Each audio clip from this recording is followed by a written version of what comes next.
So part 2 हम divide करेंगे 91,000 rupees को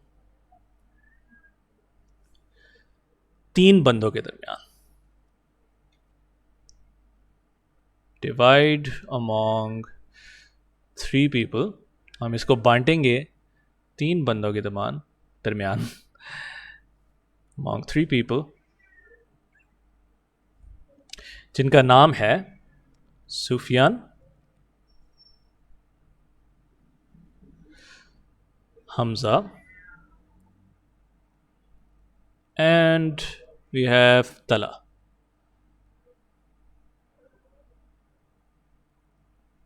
ऑलराइट, सो हमने इन तीनों लोगों के दरमियान 91,000 रुपीज़ डिवाइड करने हैं, पर हमें रेशो पता होनी चाहिए।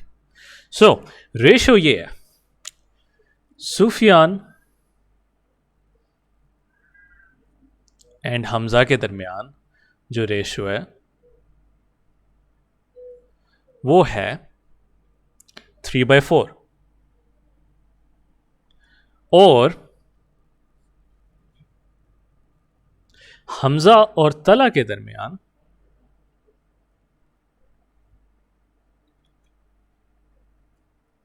जो रेशो है वो है 2/3।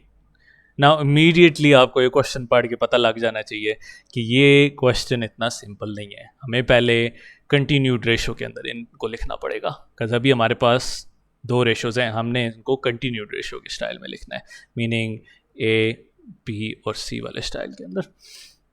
तो उसके अंदर लिखने के लिए पहले हमें कॉमन चीज़ ढूंढनी पड़ेगी, और वो मैंने आपको टिप ये बताई थी कि आप देखें कि कौन सी चीज़ या किसका नाम दोनों रेशोज में इस्तेमाल हो रहा है। वेल, हमज़ा का नाम दोनों रेशोज में इस्तेमाल हो रहा है, एंड पहली रेशो में हमज़ा की रेशो है 4 और दूसरी रेशो में हमज़ा की रेशो है 2।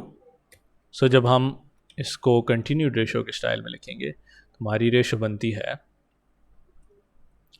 3/4, 2/3, लाइक सो। नाउ क्या ये कॉमन है?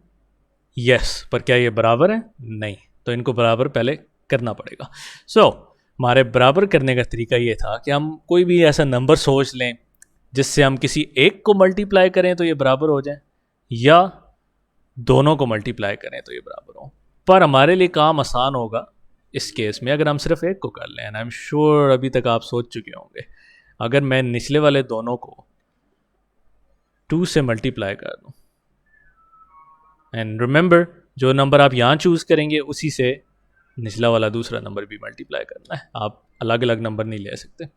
सो अगर मैं 2 से मल्टीप्लाई कर दूं तो ये वाला 2 4 बन जाएगा और ये ऊपर वाले 4 के बराबर हो जाएगा। सो हमारे पास आ जाएगा 3/4, 4/3 2s are 6। सो अब क्योंकि ये बराबर है तो हम इसको कंटिन्यूड रेशो में लिख सकते हैं। सो हमारी continued ratio, and it's always good अगर आप सफाई से लिखें और साथ साथ लिखा करें कि आप क्या लिख रहे हैं। सो हम लिख रहे हैं कंटिन्यूड रेशो जो कि है 3/4/6। जो चीज़ कॉमन है उसको हम एक दफ़ा लिख सकते हैं। नाउ क्योंकि हमारे पास कंटिन्यूड रेशो आ गई, अब हम वो वाला काम कर सकते हैं जो हम पिछले वीडियो में कर रहे थे, और वो क्या था? Step number 1, add the ratios. हम सारी रेशोज के नंबर्स को ऐड करेंगे। 3 + 4 + 6 विच इज़ 7, 7 + 6 वुड बी 13। सो 13 हमारा डिनोमिनेटर है हर फ्रैक्शन के लिए जो हमने बनाना है। एंड हमारी फ्रैक्शंस क्या क्या हैं? वेल, नंबर 1 3/13 हमारी एक फ्रैक्शन है। नंबर 2 हमारी फ्रैक्शन है 4/13। नंबर 3 हमारी फ्रैक्शन है 6/13। अब हमने इन तीनों फ्रैक्शन को बारी बारी टोटल पैसों से मल्टीप्लाई कर देना। हमारे टोटल पैसे क्या थे? Well, over here 91,000 rupees. So ये अब अगला पार्ट एक्चुअली क्वाइट सिंपल है। सो अगर हमने पहले बंदे का शेयर निकालना है, वी वुड चूज 3/13 हम 3/13 को मल्टीप्लाई कर देंगे 91,000 के साथ। नाउ लाइक मैंने पिछली वीडियो में बताया था कि एक्चुअली ज़्यादा आसान है अगर आप पहले टोटल को डिवाइड कर लें डिनोमिनेटर से एंड फिर मल्टीप्लाई करते रहें ऊपर वाले नंबर से। सो हम पहले 91,000 को 13 से डिवाइड कर लेते हैं। एंड टिप ये है कि आप इन ज़ीरो को थोड़ी देर के लिए भूल जाएं और आप सिर्फ 91 को डिवाइड कर लें 13 से।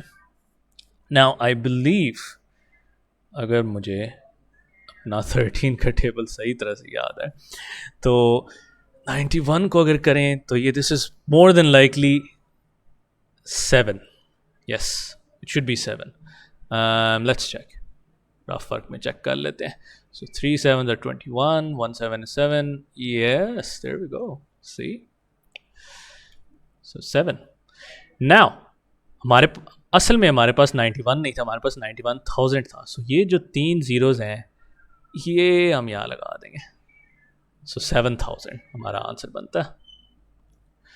सो नाउ दैट वी नो कि 91,000 डिवाइडेड बाई 13 7,000 है। अब हम सिंपली 3 को 7,000 के साथ मल्टीप्लाई कर दें। नाउ यू प्रॉबली थिंकिंग कि मुझे 7,000 का टेबल तो नहीं आता, पर आपको 7 और 3 का टेबल आता है। सो 3 7s are 21। कितने ज़ीरोज़ थे? वो ज़ीरोज़ उठा के यहाँ लगा दें। 21,000 रुपीज़, ईजी। नंबर 2 हमारी दूसरी फ्रैक्शन है 4/13। सो हमने 4/13 को मल्टीप्लाई करना है 91,000 से। वी ऑलरेडी नो दो हम 91,000 और 13 की जगह लिख सकते हैं 7,000। एंड अगर हम उसकी जगह 7,000 लिखेंगे तो 4 7s are 28 एंड वो 3 ज़ीरो लगा दें 28 के आगे तो 28,000 rupees. Okay, last one, third part should be let's see 6/13। सो हमने 6/13 को मल्टीप्लाई करना है and let me make it easier. अब हम एक स्टेप कैंसिल कर लेते हैं अपना। हमने सिर्फ 6 को मल्टीप्लाई करना है 7,000 के साथ, बिकॉज वी ऑलरेडी नो जो चीज़ हमें पता है वो हम दोबारा क्यों लिखें। सो 6 7s are 42 एंड 42 के आगे 3 ज़ीरोज़ लगा दें 42,000 rupees. Now we are almost done. अब हमने बस सफाई से लिखना है कि ये किस किस के पैसे थे। हमने पैसे तो निकाल लिए तीनों के, लेकिन ये किस किस के पैसे थे? Well let's check. जो 3 नंबर था वो किसका था? वेल वो सुफियान का था। We can see from over here, वो सुफियान का था।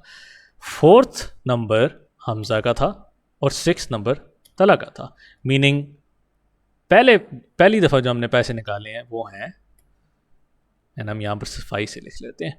सो सुफियान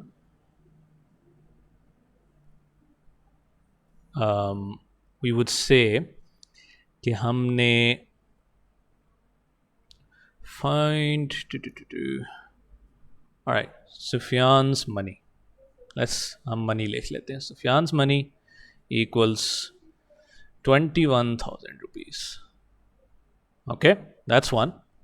हमजा के पैसे कितने थे? वेल जो हमने दूसरी दफ़ा पैसे निकाले थे वो हमजा के पैसे थे।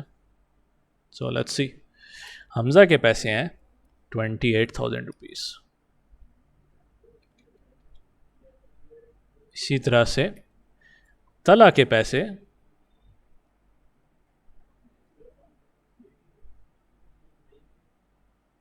हैं 42,000 रुपीज़।